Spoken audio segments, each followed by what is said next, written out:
হাতের ছোট্ট আয়নায় নিজেকে দেখছেন ৩০ বছর বয়সী এক মা। প্রতিচ্ছবির সঙ্গে কথা বলছেন, অভিমান করছেন, আবার পরক্ষণেই হেসে উঠছেন, যেন কথা বলছেন কোলের সন্তানের সঙ্গেই।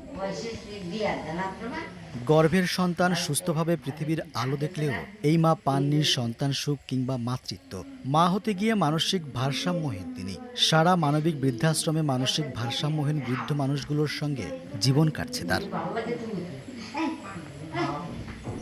ময়মনসিংহের ভালুকা উপজেলায় হবিরবাড়ি গ্রামের নিরিবিলি পরিবেশে বৃদ্ধাশ্রমটি প্রতিষ্ঠা করেন আব্দুল মালেক নামের এক স্বপ্নবাজ মানুষ। দেশের বিভিন্ন জায়গায় রাস্তার পাশে ও হাসপাতালে পরিচয়হীন অবস্থায় পড়ে থাকা মানসিক ভারসাম্যহীন মায়েদের এনে সেবা করে সারিয়ে তোলার চেষ্টা করা হয় এখানে। এই বৃদ্ধাশ্রমে থাকা মায়েরা জানেন না তাদের সন্তানের খবর, নিজের পরিচয় বলতে পারেন না। সন্তানের কথা বলতে গেলেই কেউ কেউ হাউমাউ করে কেঁদে ওঠেন। সন্তান ৩ জনে মরে গেছে, এনে যে রোগী মতন থাকি। বাপের বাড়ি তো বাপ মরে গেছে গা, মেয়ের আছে। চিটাগাঙ্গে হাঁটতে না পাতি পা ভাঙ্গা ছিল, পরে এইখানে ভালো করলো। তাদের সেবায় নিয়োজিত আছেন একাধিক কর্মী। তারা কেউ দেখাশোনা করেন, কেউ রান্না বা অন্যান্য কাজে ব্যস্ত থাকেন। বাবা মায়ের মতোই পরিচর্যা করেন তারা। সেবা করতে ভালো লাগে। আগে ভাইয়ের সাথে কানেক্ট হয়েছি, ঢাকা থাকতে বাইরে তিমখানা ছিল, ওইখানে ছিলাম। ওইখান থেকে থাকার পরে ভাই এখানে নিয়ে আসছে। এখানে আমি ১০-১২ বছর ধরে একদম শুরু থেকে আছি। ৩ মাস ধরে আসছি আমি, নতুন, ভালোই লাগতেছে। কাজ করতে ভালোই লাগে। আমার বাবা নাই, এখানে যে বিদ্যুৎ কর্মসা বিদ্যুতেরকে করা। আব্দুল মালেক মূলত বেসরকারি একটি সংস্থার কর্মী ছিলেন। গাজীপুর এলাকায় কাজ করতেন। সেখানে কাজের সুবাদে ২০০৯ সালের দিকে পথশিশুদের নিয়ে কাজ শুরু করেন। তার স্বপ্ন ছিল পথশিশুরা খালি গায়ে থাকবে না, খাবার পাবে, চিকিৎসা পাবে। এই কাজ করতে গিয়ে মানসিক ভারসাম্যহীন বৃদ্ধ মানুষদের দেখে কাজ করার পরিকল্পনা শুরু করেন।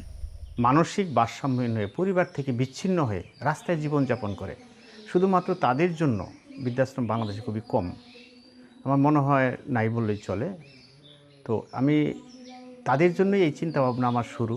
সম্পূর্ণ আমার ব্যক্তিগত অর্থায়নে আমি একটা বাড়াবাড়িতে শুরু করি। তো বাড়াবাড়িতে শুরু করার ৩ বছর পর আমি যখন জায়গা খোঁজা শুরু করি, যে বাড়াবাড়িতে তো আর স্থায়ী প্রতিষ্ঠান হবে না, তখন এখন যে বৃদ্ধাশ্রমটা যেখানে আছে, তখন ওই বালুকারী আরেকজন বিশিষ্ট ব্যক্তি লায়ন এম রশিদ সাহেব, উনি আমাদের বৃদ্ধাশ্রমের সমস্ত কিছু দেখে এই সারা মানবিক বৃদ্ধাশ্রমের নামে ২ একর জমি দান করেন।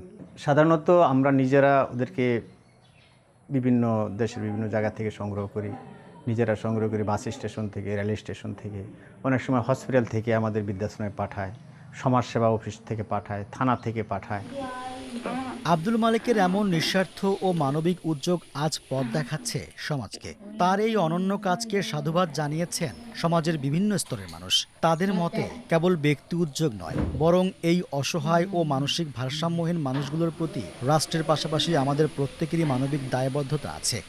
আমার এখানে একবার যাওয়া হয়েছে, তো আমরা গিয়ে যেটা দেখলাম, আসলে যে সমস্ত মানুষগুলো রাস্তায় পড়ে থাকে, অসুস্থ, অসহায় অবস্থায়, সারা মানবিক বৃদ্ধাশ্রমের যারা লোকজন যারা আছে, ওনারা এই সকল মানুষগুলোকে নিয়ে ওনারা পারিবারিক পরিবেশে সেবা শুশ্রূষা করে সুস্থ একটা জীবনে ফিরিয়ে আনার জন্য আপ্রাণ চেষ্টা করে। তো সারা মানবিক বৃদ্ধাশ্রম কেন্দ্রের এই মহতি কার্যক্রমটা অব্যাহত থাকুক এবং সমাজসেবা অধিদপ্তর সর্বদা এর সাথে আছে। ২০১৮ সালে প্রতিষ্ঠিত হওয়া এই মানবিক বৃদ্ধাশ্রমটিতে বর্তমানে ২২ জন নারী ও ৫ জন বৃদ্ধ পুরুষ রয়েছেন, যাদের সবাই পরিচয়হীন। যদিও এখন পর্যন্ত বৃদ্ধাশ্রমে ৫৭ জন মানুষ এসেছিল, তার মধ্যে ১৭ জনের মৃত্যু হয়েছে। ঠিকানা পাওয়ার পর পরিবারে ফিরেছেন ১৩ জন।